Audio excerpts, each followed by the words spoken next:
ഇജ്ജ് കാട്ടുണ്ടോ? ഇജേ ഇവിടെ പെരിയിൽ എടുക്കണ വിക്രസ് ഉണ്ടല്ലോ, അത് ചൈറ്റങ്ങളോട് കാട്ടരുത്. അന്റെ പാപ്പാന്റെ ബാക്കിക്കാരും മാതിരി എല്ലാ ഐറ്റങ്ങളെ പെരക്കാരി അന്തസ്സോടെ വീച്ചനാണ്. അപ്പൊ ആ ഓർമ്മ എനിക്ക് വേണം കേട്ടോ. ജങ്ങാലുമായിട്ടുള്ള കാട്ടു നാളെ കുട്ടി ഞാനേ ഓളോന്റെ ഒപ്പം കളിച്ചാൽ കുത്തിർക്കണ്ട കേട്ടോ. ഇജ കുട്ടികള് വിരുന്ന് വന്നാല് ഐറ്റങ്ങൾക്കും ഇല്ല ഇവിടെ ഒരു സമാധാനം. ഒരു കുടുങ്ങിയാലാണെങ്കിൽ 2 റുപ്യ തരാനില്ലത് ഓലെ വാപ്പാണ്.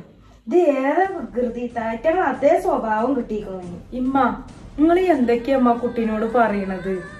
ഇങ്ങനെ നിങ്ങളൊന്നും അതിനോട് പറയും. ഓലോടില്ല ഇഷ്ടം കൊണ്ട് കളിച്ചുമ്പോ സംഭവിച്ചു പോണതാണ് ഈ കാരമ്മ. നിങ്ങൾ അതിനെ ചീത്ത പറയില്ലേ?